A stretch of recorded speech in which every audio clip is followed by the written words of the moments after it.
Bonjour à tous et bienvenue sur cette nouvelle édition d'un thème que nous allons aborder. Je rappelle que je suis Nelly Nana, je suis mariée, mère de 3 enfants. Je suis conseillère conjugale et familiale depuis beaucoup d'années. En même temps, je coordonne l'association Parents pour réussir. Donc, la mission est de travailler pour l'investissement des enfants, l'épanouissement des enfants. Alors, la dernière fois, nous avons échangé sur la thématique sur protéger les enfants contre les dangers des réseaux sociaux.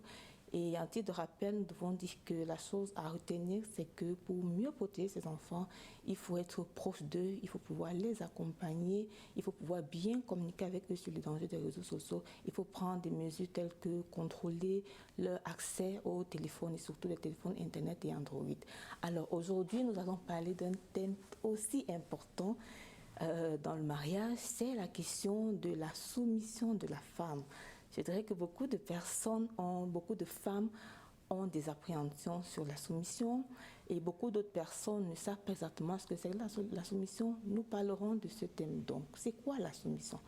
Alors ce qu'il faut dire, c'est que la soumission, c'est 2 choses. Alors, la soumission, c'est la volonté. La soumission, c'est l'engagement d'une épouse à pouvoir respecter l'autorité de son mari qui est le chef de la famille. Donc une femme soumise, c'est une femme qui a compris que son mari en tant que chef est le chef et qu'en tant que tel, elle se doit de suivre la direction que le chef va donner à la famille. C'est pour ça que dans la soumission, la femme se refuse le droit de se rebeller à son mari. Dans la soumission, la femme se refuse le droit de vouloir prendre la place de son mari parce qu'elle sait qu'elle n'est pas le chef de famille. Son mari est l'autorité établie, c'est lui le chef et elle doit l'accompagner, elle doit le suivre parce qu'en dernier recours, c'est lui qui décide le ménage. Alors maintenant, ce qu'il faut bien comprendre, c'est que il faut faire la différence entre la soumission et l'obéissance. Parce que beaucoup de personnes ont l'impression qu'une femme soumise, c'est une femme obéissante. Non. En fait, l'obéissance est réservée de manière exclusive en famille aux enfants. Les enfants ont l'obligation d'être obéissants à leurs parents, c'est-à-dire que les enfants doivent pouvoir obéir et faire ce que les parents demandent de manière systématique. Mais dans la soumission, ce n'est pas ça. Dans la soumission, la femme peut parler. Dans la soumission, la femme a le droit de parler. La soumission ne veut pas dire qu'un homme va rendre sa femme esclave. La soumission ne veut pas dire qu'un homme doit brimer sa femme. La soumission ne veut pas dire qu'un homme va réduire sa femme au silence. La soumission ne veut pas dire qu'un homme va empêcher sa femme d'exercer des activités économiques. Non. Dans la soumission, la femme peut s'affirmer. Elle peut dire ce qu'elle pense. Elle peut dire comment elle comprend les choses, mais en restant toujours dans l'attitude de respecter le dernier mot que le mari, qui est son chef, aura décidé. Et c'est vraiment la particularité de la soumission. Se laisser conduire, être disposé à écouter, être disposé à suivre à la fin ce que le mari aura décidé sans se rebeller, même si, et je précise, même si on n'est pas toujours d'accord, il y a une disposition de cœur à pouvoir suivre son mari parce qu'on comprend que c'est lui le chef. Il faut respecter cet état de choses. Alors, il faut également comprendre que être soumise ne veut pas dire que nous sommes une femme inférieure. Non. La soumission de la femme ne veut pas dire qu'elle est inférieure à son mari. La soumission de la femme veut simplement dire que dans le mariage, il y a des responsabilités. La femme a des responsabilités, le mari a des responsabilités. Le mariage confère aussi bien à l'homme qu'à la femme des responsabilités et la soumission fait partie des responsabilités qui sont de la femme. Donc une femme qui se soumet, en fait, est simplement en train d'assumer sa responsabilité d'épouse. Donc ça ne veut pas dire qu'elle est inférieure, parce que la précision à faire, c'est que dans le mariage, aussi bien la femme que l'homme, ils sont égaux en valeur, ils sont égaux en dignité. Tout simplement, il y a un ordre établi dans lequel le mari est le chef et la femme est son aide et doit le suivre. Donc, elle doit l'accompagner à pouvoir bien diriger le foyer. Et lorsqu'une femme comprend très bien la soumission, elle va aider par sa soumission son mari à bien diriger le foyer. Elle va aider par sa soumission son mari à être un bon chef de famille et en étant un bon chef de famille, il va prendre de bonnes décisions pour la famille. Donc, la soumission ne veut pas dire qu'on est inférieur parce que aussi bien en valeur qu'en dignité, dans le mariage, nous sommes égaux. Mais nous avons des responsabilités différentes. Comme la femme doit être soumise, c'est par exemple le cas de l'homme qui doit aimer sa femme au point de se sacrifier pour cette dame. Parce que c'est sa part de responsabilité en tant que mari dans le conjoint. Maintenant, pourquoi c'est important pour une femme d'être soumise? On a besoin de comprendre pourquoi c'est important pour une femme d'être soumise. C'est important pour une femme d'être soumise parce que quand une femme est soumise, elle permet, comme je viens de le dire, à son mari de bien gérer la maison. Et vous savez, les hommes ont besoin des femmes qui les valorisent. Les hommes ont besoin des femmes qui les respectent. Une femme, lorsqu'elle respecte son mari, une femme, lorsqu'elle valorise son mari, donne à ce mari la motivation, donne à ce mari tout le zèle dont il a besoin pour s'investir dans la famille et pour le bien de cette femme. Donc, c'est important d'être soumise parce qu'en étant soumise, nous honorons le mariage. Le mariage, c'est une institution. Le mariage a été créé par une personne. On va dire que le mariage a été créé par Dieu. C'est lui qui a institué le mariage. Donc, quand une femme est soumise, elle respecte le mariage qui est une institution et elle respecte en même temps la personne qui a établi cet ordre des choses, c'est-à-dire que le mari qui est le chef et la femme qui doit être soumise au chef. Donc c'est bien de comprendre que la soumission se fait dans le mariage. C'est pour ça que nous ne parlons de soumission que dans le mariage. Alors, dans le mariage, on doit être soumis, la femme doit être soumise au mari avant le mariage, c'est-à-dire que ce soit dans le célibat ou que ce soit dans les fiançailles. Une femme n'a pas d'obligation de soumission parce que la soumission est un principe ou alors la soumission est une responsabilité qui s'attache de manière directe au rôle d'épouse. Donc la soumission, je le redis, est une responsabilité qui s'attache au rôle d'épouse qu'une femme est. Donc tant que vous n'êtes pas une épouse, c'est-à-dire que vous n'avez pas un mari qui est votre chef, vous n'avez aucune obligation d'être soumise. Avant le mariage, il n'y a pas de soumission. Donc la femme qui se soumet respecte le mariage, la femme qui se soumet honore le mariage, la femme qui se soumet respecte l'autorité qui a établi le mariage, la femme qui se soumet, en fait, elle joue son rôle. C'est pour ça que c'est important. Et quand une femme joue son rôle d'épouse soumise, quand une femme joue bien son rôle de soumission, en fait, la vérité c'est qu'elle bâtit son mariage. Et il faut comprendre que c'est en ça qu'être une femme soumise est important. C'est-à-dire que vous êtes à l'œuvre par votre soumission. Vous êtes à l'œuvre pour bâtir votre mariage. Vous êtes à l'œuvre pour contribuer à l'épanouissement de votre mariage parce qu'en fait, vous jouez pleinement votre rôle. Vous assumez pleinement votre responsabilité. Et quand une personne assume bien sa responsabilité, le résultat dans le mariage va simplement être l'épanouissement. Le résultat dans le mariage va être la joie parce que lorsqu'un homme se sent valorisé, mesdames, lorsqu'un homme se sent valorisé, il est prêt à faire des plus grands sacrifices pour sa femme. Il est prêt à s'investir d'une manière sacrificielle pour le bien de la famille parce qu'il sait que sa femme le respecte. C'est pour ça que la soumission est importante. Il est important donc pour les femmes de comprendre que être une femme soumise, ce n'est pas être une femme esclave. Être une femme soumise, ce n'est pas une femme tais-toi. Être une femme soumise, ce n'est pas une femme qui est ramenée au dernier rang. Non, être une femme soumise, c'est une femme qui a compris que dans le mariage, il y a des responsabilités. C'est une femme qui a compris que dans le mariage, elle a sa part de responsabilité. Et c'est une femme qui est engagée jusqu'au bout à bien assumer ses responsabilités. Et ça permettra effectivement que le foyer se passe de la bonne manière. Ça permettrait également qu'il y ait une stabilité dans le mariage. Ça permettrait également qu'il y ait une bonne harmonie dans le mariage. Alors, beaucoup de femmes trouvent que c'est très dur d'être soumise. Et je dirais que ce n'est pas facile la soumission. Ça ne saurait être facile parce que avant d'être mariée, on n'a pas été soumise à une obligation de soumission. Avant d'être mariée, on n'était pas obligé d'être soumise parce qu'on n'était pas encore dans le mariage. Donc, c'est pourquoi c'est important, c'est capital et c'est indispensable pour des femmes, des jeunes femmes qui veulent se marier, qui pensent à se marier, de se préparer. Ouais, dans la préparation au mariage, vous apprenez ce qui vous attend en termes de responsabilité. Vous apprenez quel va être votre rôle.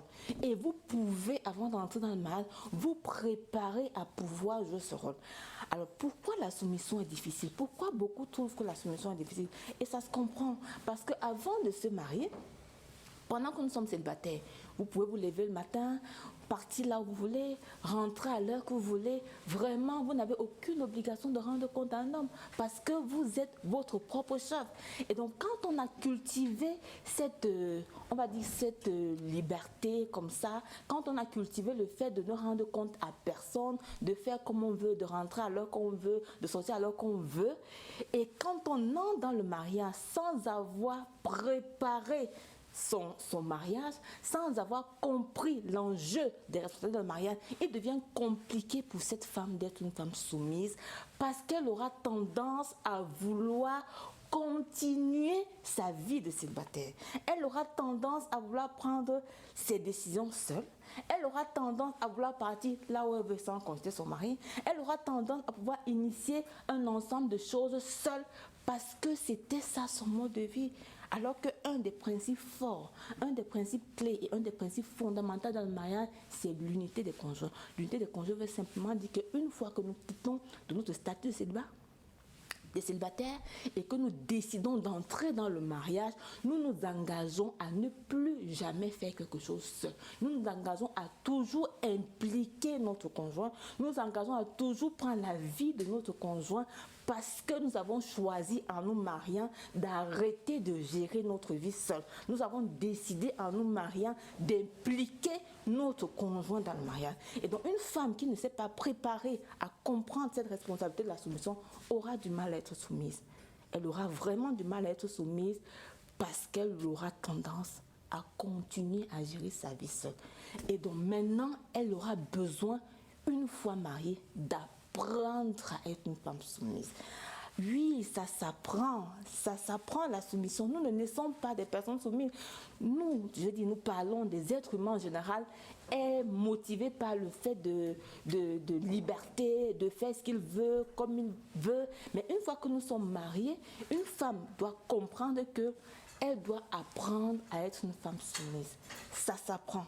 Et on a besoin de comprendre qu'il n'est jamais trop tard. Il n'est jamais trop tard parce que votre mariage, lorsqu'il se fonde sur le respect des principes du mariage, vous allez obtenir comme résultat l'épanouissement. Donc une femme qui n'a pas compris que la soumission est une de ses responsabilités phares et qui devrait travailler pour cette responsabilité, naturellement bâtit l'échec dans son mariage. C'est pourquoi une femme qui comprend que la soumission c'est sa responsabilité et une femme qui comprend qu'elle doit se soumettre parce que c'est bien pour son mariage va se déterminer, va être engagée et va être motivée à apprendre comment devenir une femme soumise. On apprend à devenir une femme soumise. Ça s'apprend. Et vous pouvez apprendre et vous pouvez réussir à être une véritable femme soumise. C'est important, c'est capital pour le bien de votre mariage.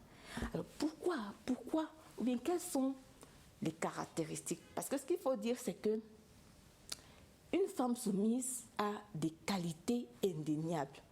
Et en fait, c'est l'ensemble de ces qualités qui bâtit son foyer. C'est l'ensemble de ces qualités qui porte son mari. C'est l'ensemble de ces qualités qui valorisent son mari et qui font que ce mari soit un mari qui veut être un chef pour le bien de sa famille.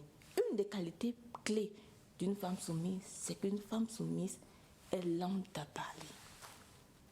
Une femme soumise est modérée. Une femme soumise parle en contrôlant son langage. Parce que lorsqu'elle s'adresse à son mari, elle prend conscience du fait qu'elle est en train de parler à une autorité parce que son mari est son autorité. Vous n'avez pas vu une personne qui parle à son chef en criant. On n'a jamais vu ça.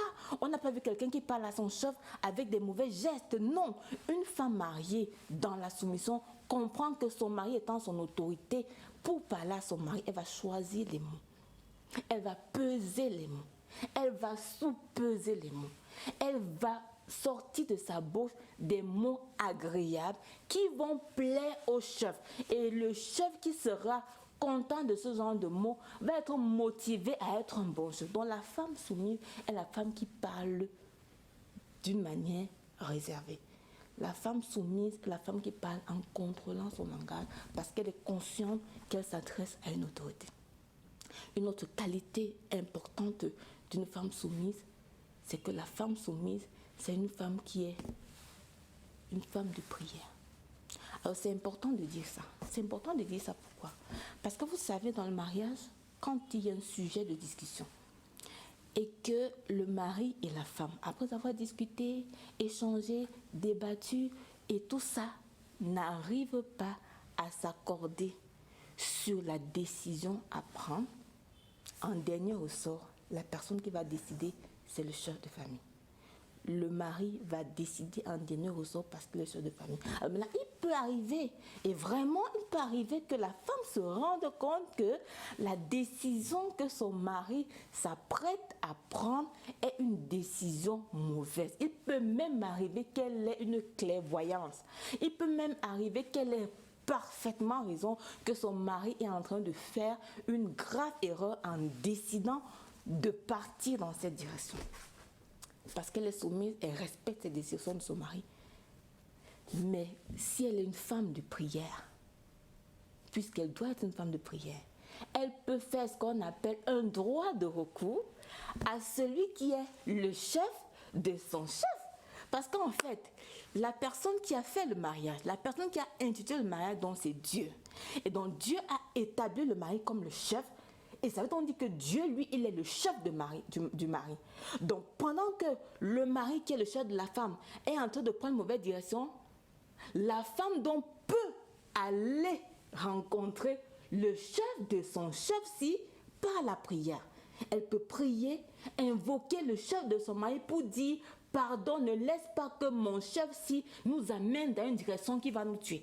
Ne laisse pas que mon chef-ci nous amène dans une direction qui va être vraiment mauvaise pour la famille. Je te prie, incline son cœur, fais quelque chose, agis de telle manière qu'il puisse prendre une décision qui soit bonne.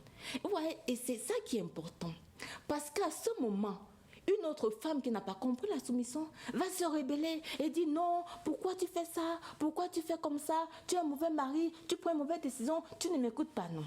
Et vous avez eu le temps de débattre, vous avez donné tous vos arguments et votre mari vous dit à la fin: ma chérie, je t'aime et tout ça, mais j'ai pris ma décision. Vous dites: d'accord chérie, je comprends ta décision, d'accord chérie, je respecte ta décision. Et quand vous levez, vous allez dans votre chambre et vous allez maintenant faire un droit de recours au chef de votre chef pour dire au chef de votre chef: pardon, grand chef, intervient. Et Dieu qui peut agir pour éclairer votre mari le fera sûrement. Et Dieu qui peut agir pour changer, pour réformer ou pour améliorer la décision de votre mari dans son cœur le fera certainement parce qu'il a vu en vous la volonté de se soumettre à votre mari, la volonté de ne pas vous rebeller contre votre mari. Donc il interviendra tout simplement parce que vous avez respecté le principe dans lequel il vous attend. Il vous attend dans la soumission. Vous avez été soumise et donc il vous rendra il vous aidera à trouver donc gain de cause et votre mari prendra forcément la bonne décision. Et ce qu'il faut dire, c'est qu'on a beaucoup de femmes qui se disent: mais est-ce que je dois pouvoir me soumettre?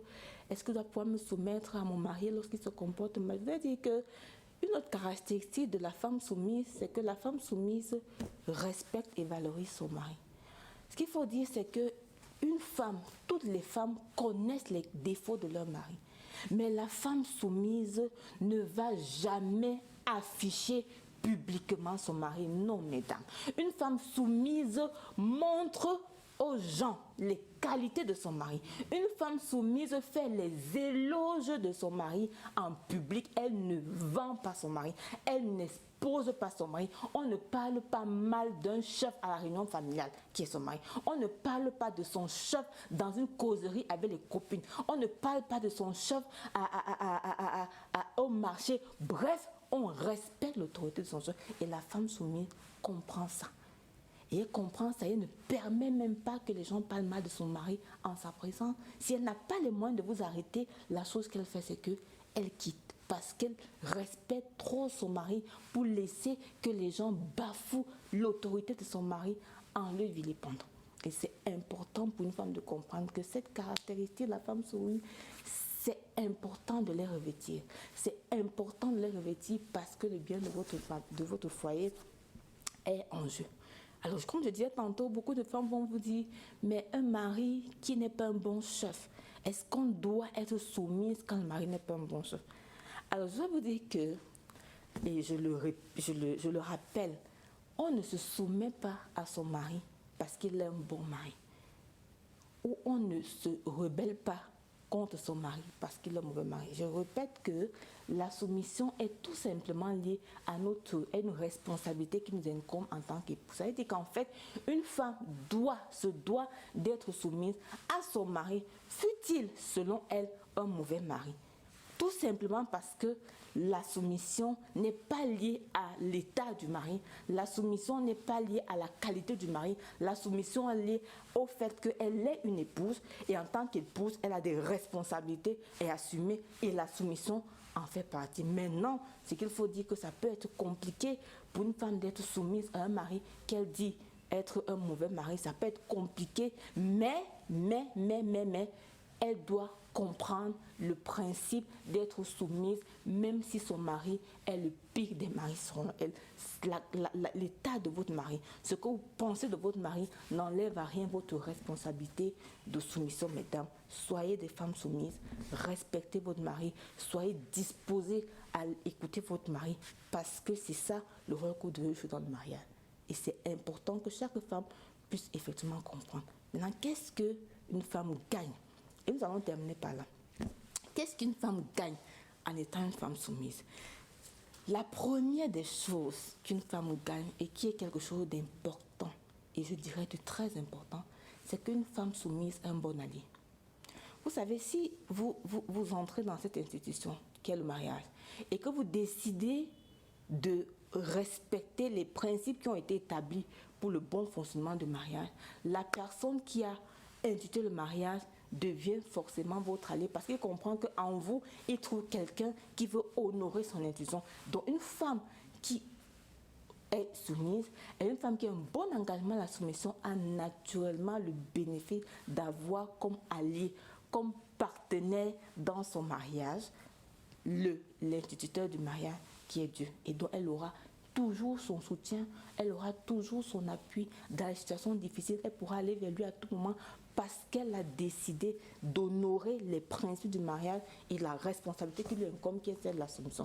Alors une autre chose qu'une femme gagne en étant une femme soumise, c'est qu'elle gagne le cœur de son mari. Mesdames, le seul moyen, le seul vrai moyen pour une femme de gagner le cœur de son mari, c'est d'être une femme soumise. Les hommes aiment les femmes qui les respectent. Les hommes aiment les femmes qui les valorisent. Lorsqu'une femme respecte son mari, lorsqu'une femme valorise son mari, cet homme est motivé. Cet homme a une grande motivation qui lui permet d'être un bon chef et qui lui permet davantage de mieux s'investir, de mieux se sacrifier pour le bien de sa famille, de sa femme et de ses enfants. Et vraiment, cet homme est heureux. Et parce qu'il est heureux, il va prendre des bonnes décisions. Parce qu'il est heureux, il va tout le temps impliquer sa femme parce qu'il a compris en fait que sa femme, c'est une femme qui veut son bien de chef. Il va donc naturellement l'impliquer, naturellement l'écouter et c'est quelque chose de formidable. Et la dernière chose que je vais dire, c'est que la femme qui est soumise bâtit son foyer. Vous voyez, avec un allié comme l'instituteur du mariage qui est Dieu, avec un mari qui se sent valorisé et qui travaille pour votre épanouissement, qui s'investit pour vous, ce qui va produire, c'est que votre famille, votre foyer va être un foyer agréable, vos enfants vont grandir dans un cadre harmonieux et un cadre rempli de paix, de bonheur et d'amour à cause de votre soumission. Mesdames, j'espère que vous avez été édifiés sur ce thème qui est comprendre la soumission de la femme dans le mariage. J'espère vraiment que vous avez une autre motivation, une nouvelle motivation à être soumise parce que vous comprenez très bien maintenant ce qu'est la soumission et que vous n'aurez plus peur d'être une femme soumise. Donc je vous dis donc que sur ce, nous allons nous arrêter cette thématique et j'annonce déjà que notre prochain thème va être un thème aussi important. Beaucoup de couples ont une difficulté, celle d'avoir des enfants. Maintenant, est-ce que c'est facile d'être marié pendant mon nombre d'années sans avoir des enfants? Comment gérer un mariage sans enfants? Je vous donne rendez-vous à notre prochaine édition. Sur ce, portez-vous bien, s'investir pour l'épanouissement des enfants et la famille, c'est notre mission et nous espérons que vous serez comblés en nous écoutant. À bientôt.